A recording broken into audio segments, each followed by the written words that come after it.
ଅଛି।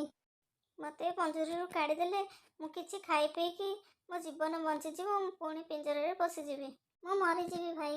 ଦୟାକରି ମୋତେ ପିଞ୍ଜରାରୁ ଟିକେ କାଢ଼ିଦିଏ ତ ଭାଇ। ଭାଇ ଦୟା କର ଭାଇ। ଆରେ ବାବା, ତତେ ମୁଁ ପିଞ୍ଜରାରୁ କାଢିବି, ତୁ ମତେ ଖାଇଦବୁ। ନା ବାବା ନା, ମୁଁ ସେ ଭୁଲ କରିବିନି, ମତେ ତୁ ଖାଇଦବୁ। ଭାଇ ତମେ ଟିକେ ମୋତେ କାଢ଼ିକି ଦେଖ, ମୁଁ ଜମା ସେମିତି କରିବିନି। ହଉ ରହିତା, ମୁଁ ତତେ ଖୋଲି ଦଉଛି, କିନ୍ତୁ ହଁ, ତୁ ପୁଣି ଖାଇକି ଆସିକି ପୁଣି ପିଞ୍ଜରାରେ ପଶିଯିବୁ। ହା ହା ହା ହା, ଏବେ ମୁଁ ତତେ ଖାଇବି। ଆରେ ଆରେ, ଇଏ କଣ କହୁଛୁ? ଆରେ ଇଏ କଣ କହୁଛୁ? ତୁ ମତେ କଣ ଖାଇବୁ କହିଲୁଣୁ? ତୁ ତ ମତେ କହିଲୁ ପିଞ୍ଜରାରୁ କାଢିବା ପାଇଁ। ମୁଁ ପିଞ୍ଜରାରୁ ତତେ ବାହାର କରି ତୋ ଜୀବନ ବଞ୍ଚାଇଲି, ଆଉ ତୁ ମତେ ଖାଇବାକୁ କହୁଛୁ? ଆରେ ମୂର୍ଖ, ସେଇଟା ତୋର ଭୁଲ ଥିଲା। ତୁ କଣ ଜାଣିନୁ ଭୋକିଲା ସିଂହକୁ ବାହାର କଲେ ସିଏ ତତେ ଖାଇଦେବ ବୋଲି? ଉଁ, ଉଁ, ହଉ ହଉ ହଉ, ତୁ ମତେ ଖାଇବୁ ଯେ, ହେଲେ 4 ଜଣ ଲୋକଙ୍କୁ ପଚାରିବା। ଯଦି ସେ ହଁ କହିବେ ତୁ ମତେ ଖାଇବୁ। ତୁ ଯାହାକୁ ପଚାରିବୁ ଶୀଘ୍ର ପଚାର। ମତେ ଜୋର ଭୋକ ଲାଗିଲାଣି, ମୁଁ ତତେ ଖାଇବି। ଆରେ ଏଠି କଣ ବସି ପଡିଲୁ? ଯାଉନୁ ଖୋଜିବୁ, ତୁ ବା କାହାକୁ ଡାକିବୁ କହୁଥିଲୁ। ହେଇ ଦେଖେ କିଏ ଜଣେ ଆସିଲାଣି। ସେ ନିଶ୍ଚୟ ମୋ କଥା ହିଁ ସତ କହିବ। ତୁ କଣ ଭାବୁଛୁ ମୁଁ ଗୋଟେ ଭଲ କାମ କଲି ଆଉ ମତେ ସେ କହିବ ଖାଇବା ପାଇଁ? ହଉ ହେଲା, ଏଇ ଓଟ ଭାଇକୁ ପଚାରିବା, ସିଏ କଣ କହୁଛି। ଦେଖ ଓଟ ଭାଇ, ମୁଁ ଭୋକରେ ଥିଲି ଆଉ ପିଞ୍ଜରାରେ ପଶିଥିଲି। ଆକୁ କହିଲି ବାହାର କରିବା ପାଇଁ, ଇଏ ମତେ ବାହାର କଲା। ଏବେ ମତେ ଭୋକ ଲାଗୁଛି, ମୁଁ ଆକୁ ଖାଇବାରୁ କହିବାରୁ ଇଏ କହୁଛି 4 ଜଣଙ୍କୁ ପଚାରିବା। ଆଉ ଯାହା କଥା ହେଇଥିଲେ ଚଳିଥାନ୍ତା, କିନ୍ତୁ ଏ ମଣିଷ ମାନେ ବହୁତ ସ୍ୱାର୍ଥପର। ମୋ କଥା ଦେଖୁନୁ, ଯେତେବେଳେ ମୋର ବୟସ କମ ଥିଲା ସେତେବେଳେ ମୁଁ ଭଲରେ କାମ କରିପାରୁଥିଲି, ତା ପାଇଁ ଦିନ ରାତି ଖଟୁଥିଲି।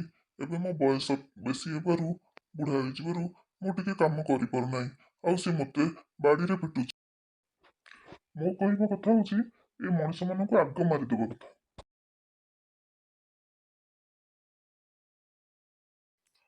ଆରେ ଶୁଣିଲି ତ, ଏବେ କହ ଆଉ କାହାକୁ ପଚାରିବୁ? ଜଣେ ଗଲା। ହେ ଭଗବାନ, ଏକଥା ତ ଆଜି ମୁଁ ନୂଆ ଦେଖୁଛି। ଭଲ କାମ କଲେ ବି ତାର ମନ୍ଦ ଫଳ ଭୋଗିବାକୁ ପଡୁଛି। ଶୁଣ, ତୁ ଭଗବାନଙ୍କୁ ପଛରେ ଡାକିବୁ।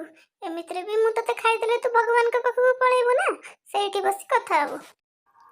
ହଉ ତୁ ଏତେ ବ୍ୟସ୍ତ କାହିଁ ହଉଛୁ? ଆହୁରି 3 ଜଣ ରହିଲେଣି। ଏତେ ଖାଇବାକୁ ତ ଖାଲି ମରିଯାଉଛୁ ଆଉ।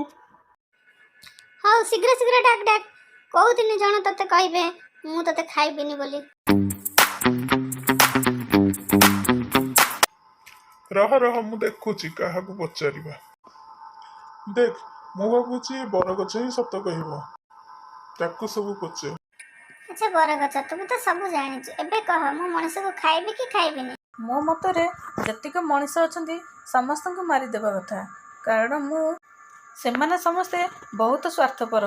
କାରଣ ମୁଁ ଡହ ଡହ ଖରା ସମୟରେ ମୁଁ ତାଙ୍କୁ ଶୀତଳତା ପ୍ରଦାନ କରେ। ସେ ଖରାବେଳଟା ମୋ ଛାଇରେ ବସି ବିତାଇ ଦିଏ, ହେଲେ ଯେତେବେଳେ ସନ୍ଧ୍ୟାବେଳକୁ ଘରକୁ ବାହାରେ ମୋରି ଡାଳକୁ ହିଁ କାଟିକି ନେଇଯାଏ। ତାଙ୍କୁ ଏକାଥରେ ମାରିଦେବା କଥା ସମସ୍ତଙ୍କୁ। ଏବେ ମରିବା ପାଇଁ ପ୍ରସ୍ତୁତ ହେଇଯା। ଆଉ ତୋର ମାତ୍ର 2 ଜଣଙ୍କୁ ପଚାରିବୁ, ତାପରେ ମୁଁ ତତେ ଖାଇ ମୋର ଭୋକ ମେଣ୍ଟାଇବି। ସେତିକିବେଳେ ଗୋଟେ ଜିଦ୍ଦି କରି ବସିଛି। ଭୋକ ଲାଗିଲାଣି ମତେ। ଯା, କାହାକୁ ଡାକୁଛୁ ଜଲ୍ଦି ଡାକେ। ମତେ ଜୋର ଭୋକ ଲାଗିଲାଣି, ମୁଁ ଆଉ ଅପେକ୍ଷା କରିପାରିବିନି। ହଉ ମୁଁ ଦେଖୁଛି କିଏ ଅଛି। ଦେଖେ ସେପଟେ ଜଣେ କିଏ ଆସୁଛି। ହେଇ ତ ଗଧ, ଆକୁ ହିଁ ପଚାରିବା। ଗଧ, ତୁ ତ ସବୁ ଜାଣିଛୁ, ବରଗଛଠୁ ସବୁ ଶୁଣିଥିବୁ। କହ ଏବେ ମୁଁ ଏ ଲୋକକୁ ଖାଇବି କି ନାହିଁ?